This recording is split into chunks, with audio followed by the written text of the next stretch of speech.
What if we told you that experts have found a connection between the overuse of technology and teen anxiety? Are you concerned about the impact of excessive screen time on your teen's mental health and development?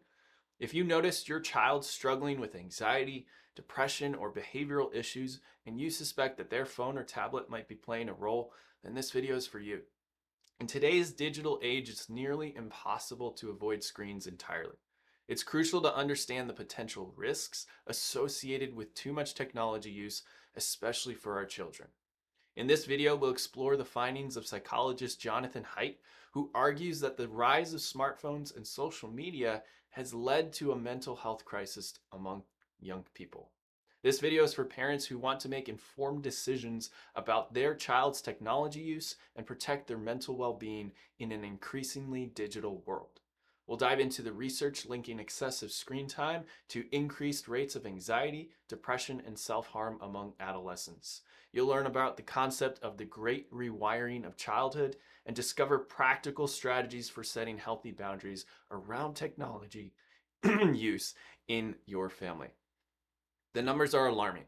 A study found that teens who spent more than 3 hours per day on social media were more likely to report high levels of depressive symptoms compared to those who spent less than 30 minutes per day. These trends coincide with the widespread adoption of smartphones and social media platforms, leading experts like Jonathan Haidt to point to technology as a key driver of the crisis. Since 2010, major depression amongst teens has seen a 145% increase in girls and a 161% increase in boys. Mental illness amongst college students since 2010 has seen a 134% increase for anxiety and a 106% increase for depression. Anxiety prevalence is up in all ages, but up in the most at 139% in ages 18 to 25. In 2023, a study of American college students found that 37% reported feeling anxious always or most of the time, and 31% reported feeling anxious half the time. So only 1/3 of college students said they feel anxious half the time or never. Screen time, and particularly the use of social media, has increased since the mid-2000s. At the same time, the mental health of teenagers has worsened and is today one of the leading causes of illness among adolescents. For instance, in 2019, 29% of teenage girls and 10% of teenage boys in Norway reported having issues with depression or anxiety.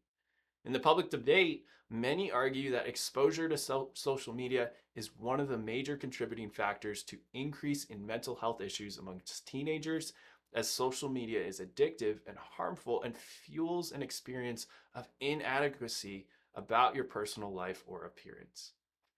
In 2023, UNESCO called for a global smartphone ban in schools to tackle disruption by smartphones in the classroom and protect children from cyberbullying. There's one point that Haidt argues is that the mass adoption of smartphones and social media has fundamentally altered the way children grow up and interact with the world. He considers it the great rewiring of childhood.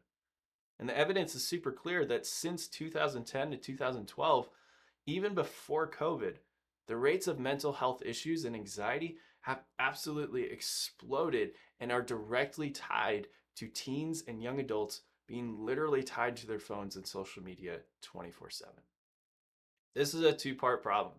Excessive screen time pulls children away from in-person socializing and real-world experiences crucial for healthy development. So they're missing out on key components of social and emotional development. And then they're exposed to harmful and anxiety-inducing content such as bullying, comparison, and other sorts of content that are simply not age-appropriate. Girls are more likely to face self-esteem issues related to social media, while boys are at a higher risk for addiction to gaming and pornography. The second part of the problem is that children need to experience challenges and setbacks to build resilience. Just like a developing nervous system, a developing immune system needs to be exposed to germs and bacteria, viruses to get stronger, and muscles need to be exposed to strain and exercise to get stronger, our kids need to face real life challenges with friends, social situations, and emotional health in order to learn proper coping, adapting, and resilience building strategies.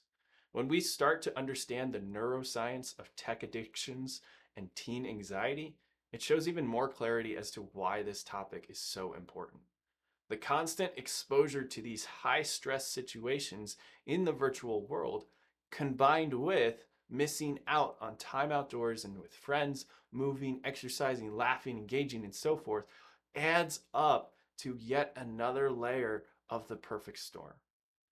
This leads to an overactive and easily stimulated stress and anxiety centers of the brain, like the amygdala.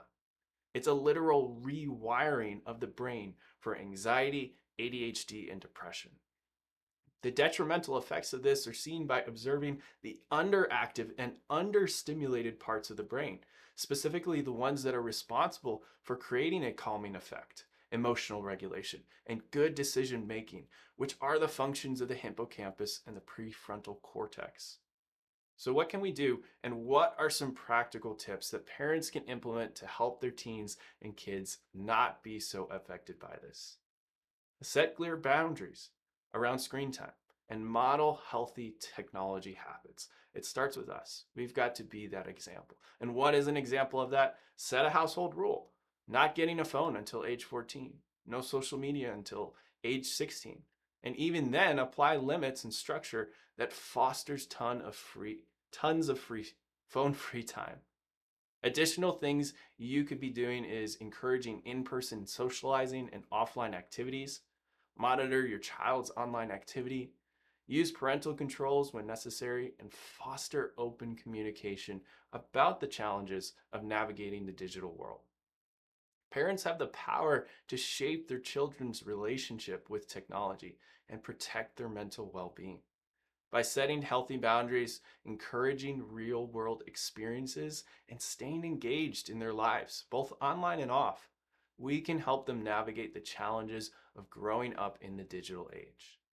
To wrap up this video, and most importantly, if you feel your child or teen's anxiety and tech addiction has gone past the point of no return, and you can tell their nervous system is entirely overwhelmed, overstimulated, and stuck on sympathetic fight or flight anxiety mode all the time, and you'd like to learn more about drug-free options that can help hit a reset on your child's brain and nervous system, send us a DM to learn how neurologically focused chiropractic care has helped countless teens get out of this sympathetic anxiety storm and back to a more calm, relaxed, and regulated life.